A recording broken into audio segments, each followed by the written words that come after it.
Ooh, and what a start. I mean, Giuseppe Mincione going first, opening quite the end. I mean, Mermail, we have had this discussion back at Birmingham, but for many, it's just the best combo deck going first, and for a good reason. We do see differences between the list. For example, I'm immediately picking up that he is not playing Mulling Glacier, so he will not be going for that. But let's see how he will continue this combo as we do see the next Abyss. The best card in the deck by far.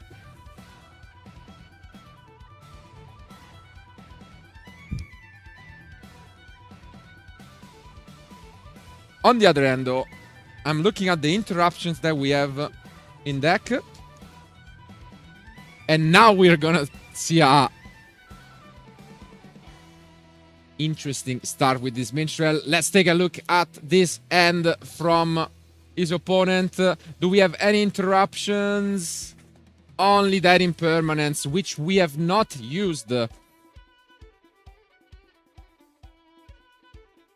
But the deck is revealed, because at the very top on the left, we see that toy box as well. Pretty much all three engines. So we see the toy box, we see the Azamina, and we see the White Forest. But yeah, I mean, not yeah, you check it surprised. off. Especially because now we received Giuseppe an updated deck list and Mulling Glash is there. Yeah, it is the 41st card, so... And there it is, added right here. And, I mean, this is... I mean, what a hand, honestly. I mean, we've mentioned this before, especially at Birmingham, how powerful the deck is and how difficult it is to stop if there's a hand like this. And, Here comes... Elegant. Able to bring all the different fishes from the deck, but yeah, what an opener with this Mulling Glacier, discarding. I mean, look at this. 2 cards. It's the toy box, and it's one of the White Forests. Yep. I mean, you should not show, but I mean, this is act of sportsmanship from his opponent. Just reminding him what's left in the end. And I mean, usually we can set up even double Bahamut Shark into double Totally Awesome. So yeah, this is incredible.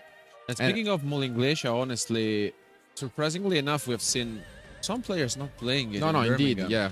So, but I mean, I'm a fan of it, honestly, especially if you go first, like with a hand like this. Good it's luck, rough. I guess. Yeah. I mean, we've seen a lot of different ways that you can combo. For example, even the statue, which is not in the deck. That one is really not in the deck. But yeah, in this case, Mulling Glacier is still quite the scary option. But yeah, we are just gonna try and access more plays. We did not go for the Coelegant effect right away. And we have not summoned. And here comes the first Bahamut Shark. We know that it's going to resolve. And yeah, here comes the first Totally Awesome. We can still search for the Dragoon. This is insane stuff, honestly, from Giuseppe. I mean, with a hand like this, I mean, you get rid of 3 cards. There's also a negation with the Totally Awesome. Yeah, at least it's worth mentioning that out of all the interruptions, Impermanence is the best when you're facing Mermail to, you know, get rid of with the Minstrel, because at least it has a useful effect when you get it back. But, you know, usually it's very rough, like, and rare that it's going to be enough, you know. So, let's see. Now, here we bring back the Coelegant, which we have not yet used. But, I mean, the issue is at this moment, our field is pretty much clogged up. We need to link away some of our monsters to really make use of the other Abyss Spikes and the Gluttonous Fish.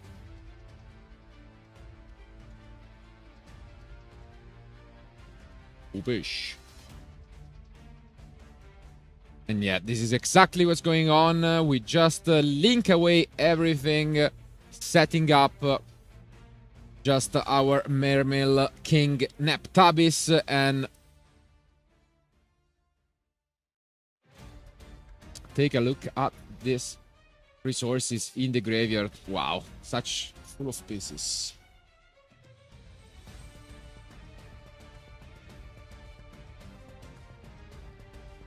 factos.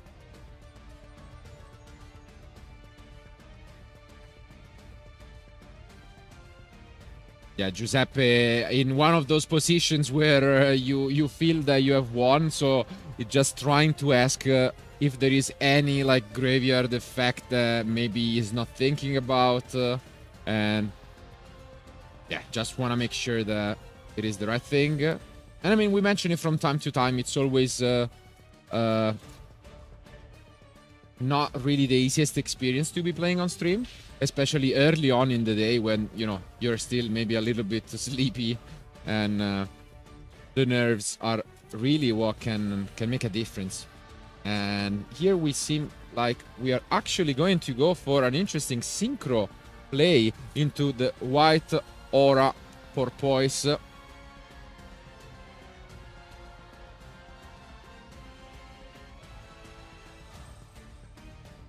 Or is it... oh, no, yeah, it's not the white aura. It's the white aura, but Monoceros. Or not. There it is, so we can special summon back a fish if we want. Interesting line, because it seems like it has been clear to Giuseppe from the very start that he needs to activate this Coelegant, but he's not really finding the way to get rid of many monsters on his field to be able to do so convincingly. So again, here he finds himself in this spot where, okay, you can summon back another monster, but then eventually you still have to get rid of it if you're gonna use this Coelegant effect. So at the end of the day, you need to at least go for the second Bahamut Shark, and yeah, this is exactly what's going on. We just quickly bring back Abyss Spike, and then we are gonna go and just banish right away the Lizardos. So finally now we can use our Coelegant. Yeah. Yeah, it took him some time just to figure out which would have been the better way for him to use it, and that's exactly what happened. Yeah, luckily he didn't get punished by drawing into one of the targets with the Lizardos, and now we do set up the second Totally Awesome, and we can end it all with yet another interruption. Wow. Definitely the unusual feed. I don't feel like we have seen this quite often. But the great part about this is that you cannot target due to the Neptabis, which is exactly what his opponent is asking. So that infinite impermanence cannot be used on the Totally Awesomes. And we might actually see a very quick game one where we just pick up our cards, depending where Giuseppe wants to use his interruptions.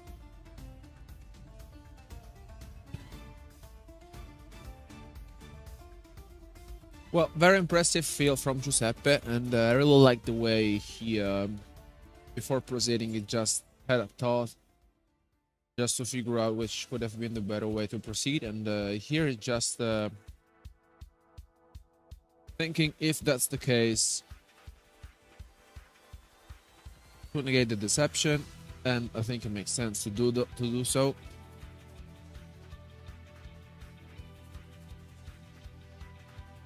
And here, yeah, Pierpaolo is just thinking if he can somehow do something else rather than going into game 2, but very difficult situation. Here he goes with the Sylvie, and yeah, Giuseppe knows that there's one impermanence, one card that he's not aware of. He's taking it as well, and I think it's pretty much over. And yeah, Pierpaolo has seen enough, and our players are going into game 2.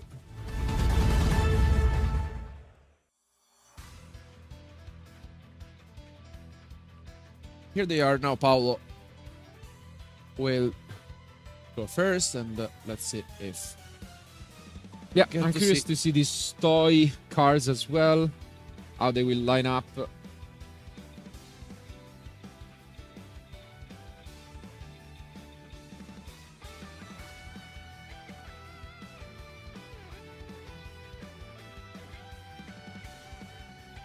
And we do start things off with Sylvie.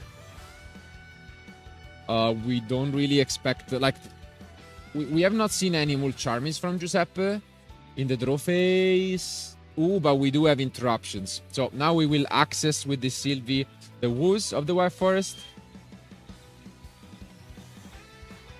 Let's I see how do we see, follow I see it a up. rock.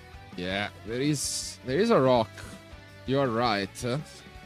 Which is also not just a rock, because for anyone who has missed it, soon later on next week on April 10, a Quarter Century Stampede will release, and with it the exclusive never before released in the TCG version, alternate version of the Nibiru, And I the love Primal it. Beaming. I also love it. I love it. Yeah. Yeah.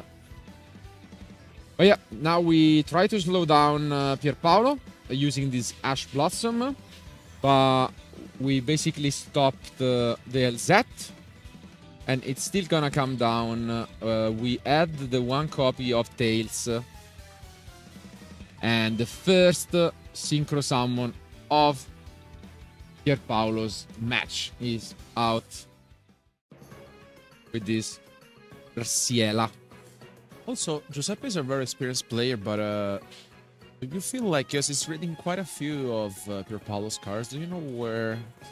I mean, does he know when to activate the Nibiru? No. I probably not. I mean, he's gonna try his best to take a guess, especially because... I mean, he has seen all the different engines, but usually maybe chances are, especially in Italy, that he has played maybe against the runic version of the deck, and this is quite different from it. At the same time, when you have the Azaminas, you play around Nibiru quite efficiently. Without them, I think it's a little bit scarier. So let's see.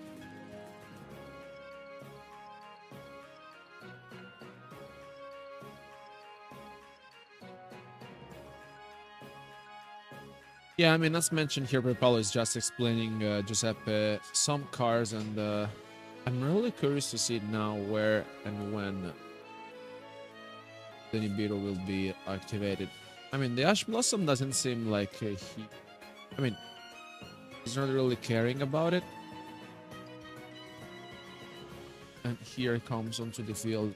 Yeah, the Queen. bell. And yeah, you can tell that Giuseppe is not as experienced as he, takes the synchro to read it out. Gonna allow to get back this one copy of Tails. And now we are on summon number 4 or 5 already. 1, 2, 3, 4, 5. Yeah.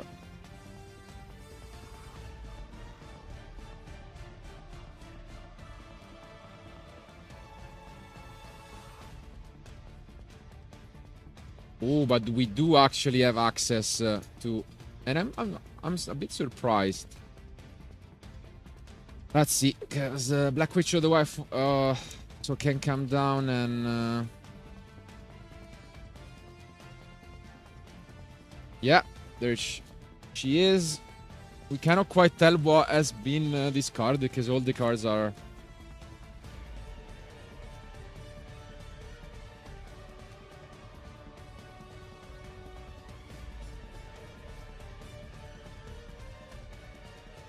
Now we can. So this tail again, and yeah, this is an important moment because at the time in which we will be searching for, the Allowed Azamina, we need to be careful about that Nibiru because it will be negated if we just wait a little bit too long.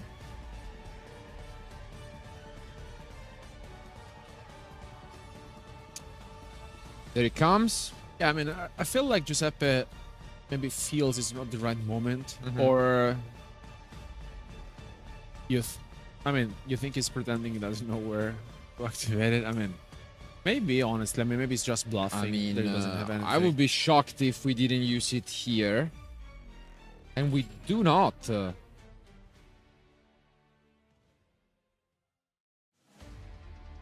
I mean, maybe he's just explaining, but maybe he doesn't even know the Azamina cards. Or no. Because I think here, like, if we want to Nibiru away the Synchro, this is the only moment, because otherwise we will just be summoning the Illa Sylvia, and then we have a negation for... But I think it's also been a while since these cards were released, yeah. So...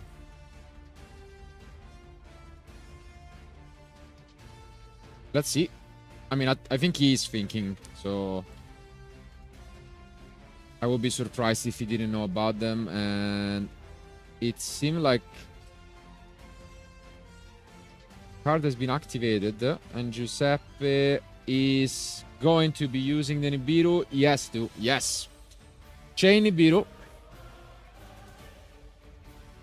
So at least getting rid or trying to shut out the White Forest part of the deck from Pierpaolo.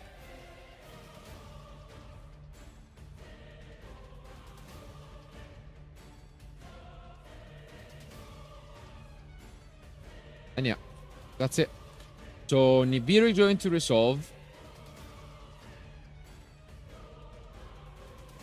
And then the Hollowed Azamina is going as well.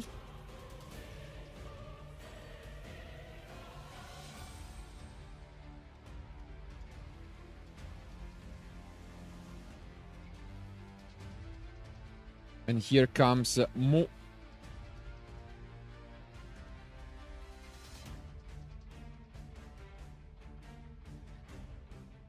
Just getting some more setup for next turn as well. Now we can recycle the Hollowed Azamina.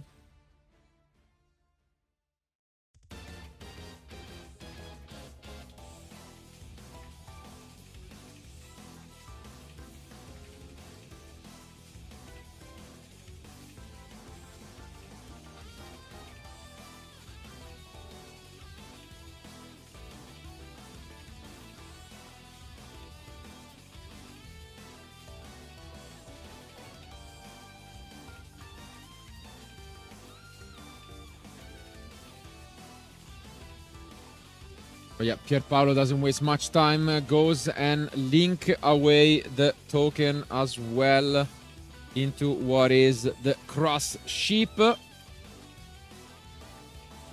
Nice interaction, as it requires just monsters with different effects. Finally, you can set up this interruption and also use the cross sheep effect to just special summon a monster back from the graveyard.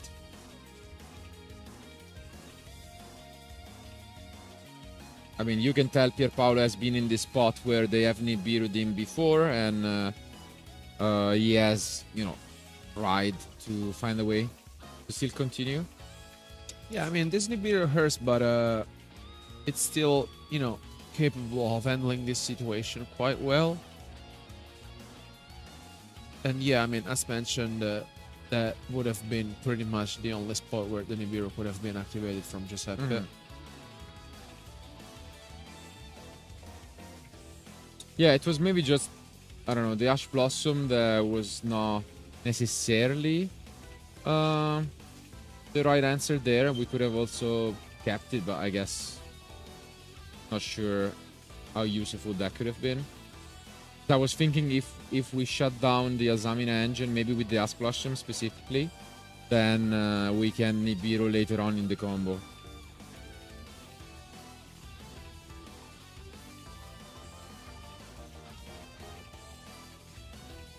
And now we still are free to synchro further or just access yet another of the engines, which this Fiendsmith, if we really had to, you know, include all of the different engines that Pierpaolo is playing in his deck, we couldn't show anything from his name. But yeah, I mean, I think this is what really makes the current format very nice, and there's also a huge variety of decks, especially because you can just... I think Pierpaolo is playing a very small engine of Fiendsmith's cards in his deck, maybe just 5 or 6 of them, and yeah, with only one link summon you can access it all. So this is, you know, quite impressive, to be fair, especially because it's playing under Ash Blossom and Nibiru. And I really feel like this is... I mean, this game 1 and 2, it's been about... Okay, it's my turn, I combo off, and... Indeed, kind of like let me play situation, but yeah, he's trying to find a way around, because this Nibiru can actually be just annoying as an attacker if we don't necessarily advance. But is this just going to be... Oh no, we spice it up a little bit with Abao Aku, which we don't see super often, but I like the card. I like the addition.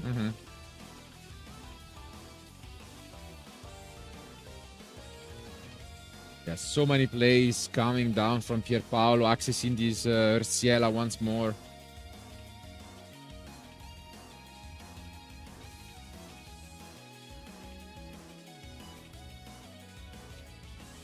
And finally equipping the sequence.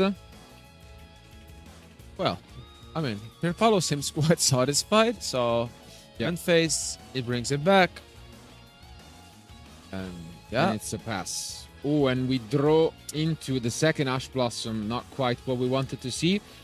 We are facing down quite a few interruptions. We could just enter battle phase if we want and try to push, but it seems like we're just gonna use the walls to special summon a White Forest monster and then synchro summon. But yeah, this Ash Blossom turns out to be actually quite a decent top deck to stop this. But yeah, we do use the interruption. So we're gonna negate the Ash Blossom. We do want to resolve the synchro summon.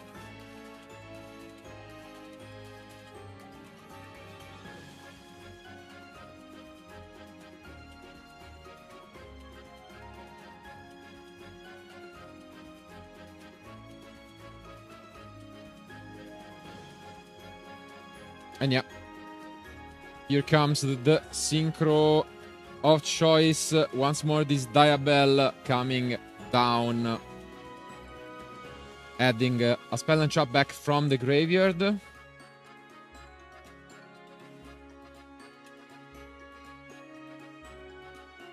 There's gonna be the walls from the one end, and then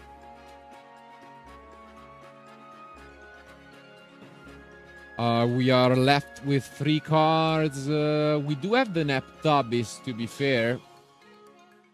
But what's the rest? Is it a Shadow Guard? Trying to take a peek at Giuseppe's hand.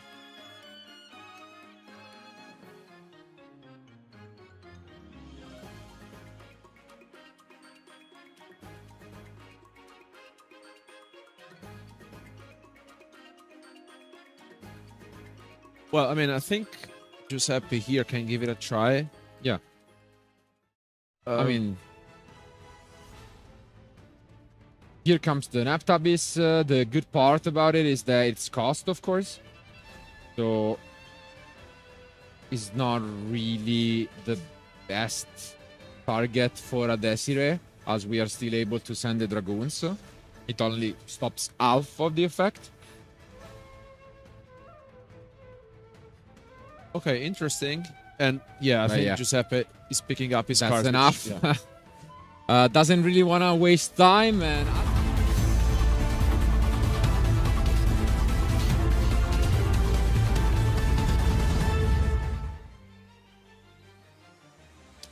here they are.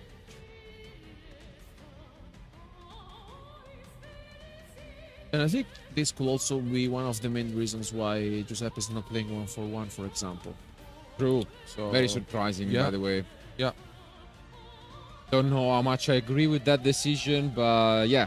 After siding, it goes up to 3 copies of Deep Sea Divas, so many ways to access the Neptabis. And let's just see whether he's able to pick any of them up. And if that will be the case, we might see a game quite similar to the first.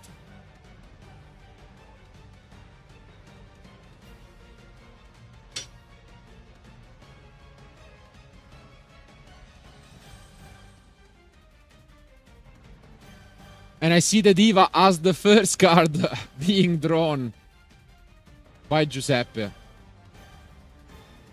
There's also the Neptabis. And Ooh, but we didn't see this. Wait. No, it's... Oh. Yeah, surprisingly it wasn't, yeah. I guess we might have gotten the wrong list, but still, fine.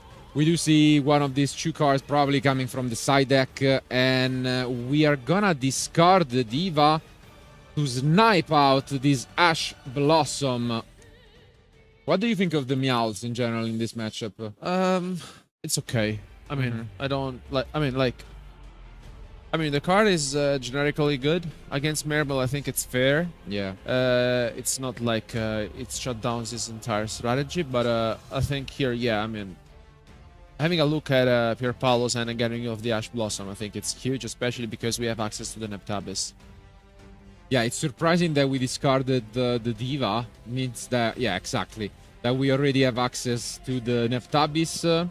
And at the same time, it just means that Giuseppe wanted to play it safe. Just in case there were multiple copies of Veiler or Impermanence or Ash to just stop the Diva. I respect it. So, you know that the Neptabis alone is quite powerful. Yeah, I mean, I think this is the main reason why. I mean, also, like, having a look at his main deck, as mentioned, it's not playing 1-for-1, it's playing 1 Diva, so I think this was the rationale behind. And I think playing either 2 copies of Deep Sea Diva in the side deck, I think makes sense than just to maximize them all and having more chances to see the Neptabis going first. Now he's sending, of course, the Transatlantean Dragoons to the graveyard, and I think he also has an Abyss Tears in hand, which may help him out a lot. But you can tell he just wants to be careful and playing safely, so he's just, you know, considering his options. Yeah. I mean, you know that they are lacking White Forest at the moment.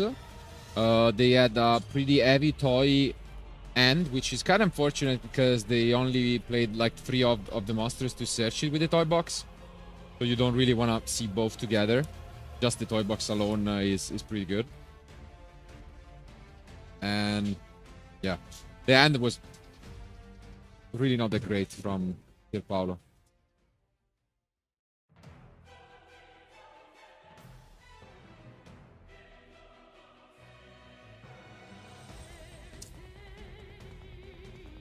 And yeah, taking a bit of time, not quite sure what that is. Cannot see it. Oh.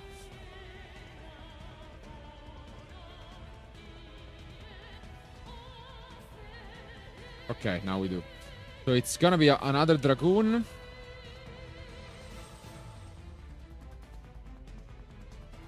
And the Mooling Glacier, actually, okay. Going full aggression. And wow, yeah, it's the Teus plus the other Dragoon. What an opener. Photo days. And this is great. This is honestly great from Giuseppe. Now it just needs the 5th, you know, water monster in the graveyard. You have full knowledge. So why not?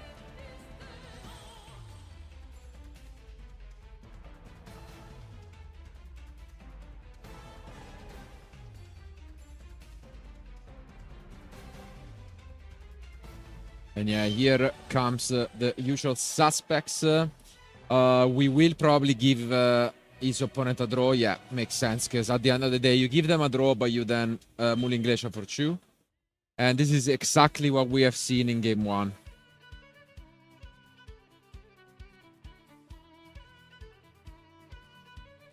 Let's see these cards. Hollow, not so great. And then...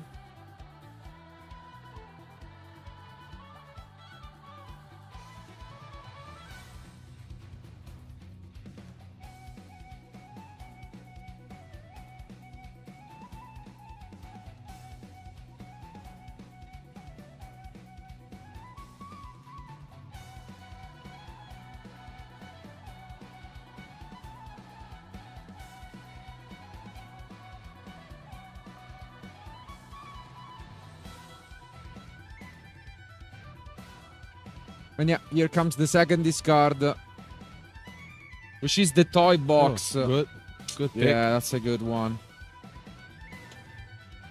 Good pick.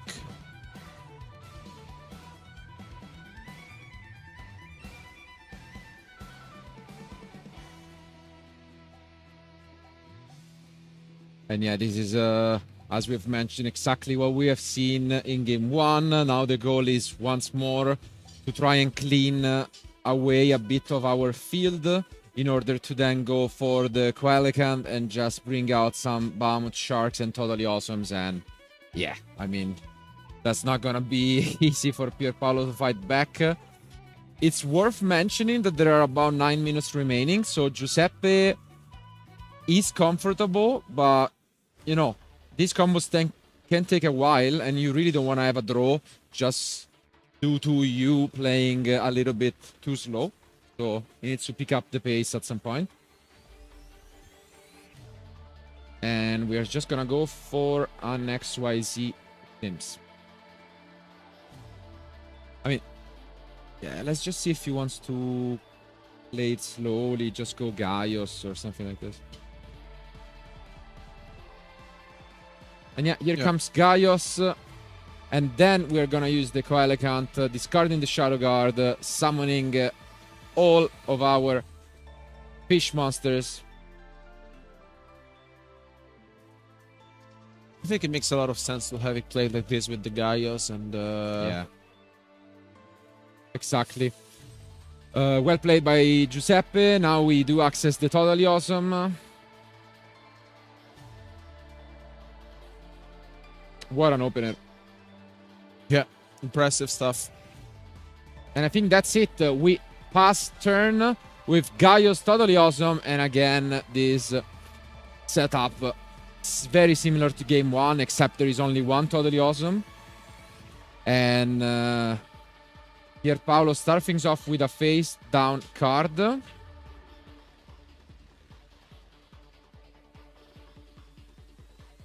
that's fine. So one of our top decks was actually quite a good one in the LZ, which is gonna, you know, take advantage of this nice interaction with the Toy Soldier, which essentially can be set similarly to artifacts in the Spell and Trap zone. And if they're sent to the graveyard, you can then special summon them. So it's a very nice interaction because the Toy Soldier can then search for the toy box. Let's see what Giuseppe wants to do. Because I think we took the LZ. And now we are gonna just special summon the Toy Soldier, search for a second copy of Toy Box. And by doing so, we can access the Toy Tank from our deck. And yeah, he's gonna just read the available copy in the graveyard to understand whether there is a threat. Because he could also Gaios if he wants. But it seems a bit risky. But no, we are going to Sting anytime. Just goes to summon the second Totally Awesome. And I think we might just be moments away from having our round 2 winner.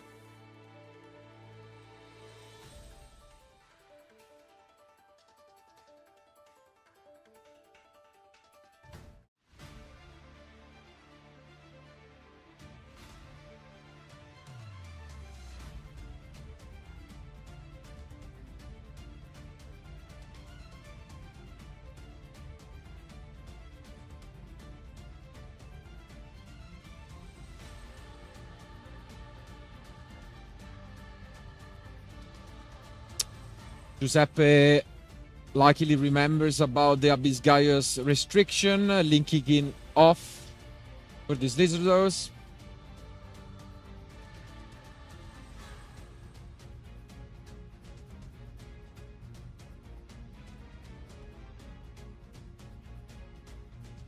And yeah, now we can take advantage of Swarso just banishing from the graveyard. And I think at this point it's all over. No more actions available from Pierpaolo's side, and so we do go for yet another Neptabis.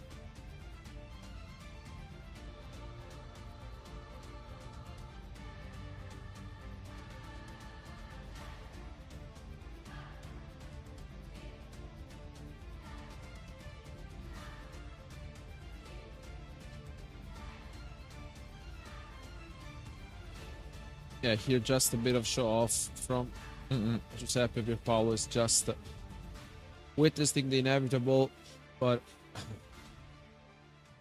here it comes, and yeah, as we easy have as it game gets. on the field.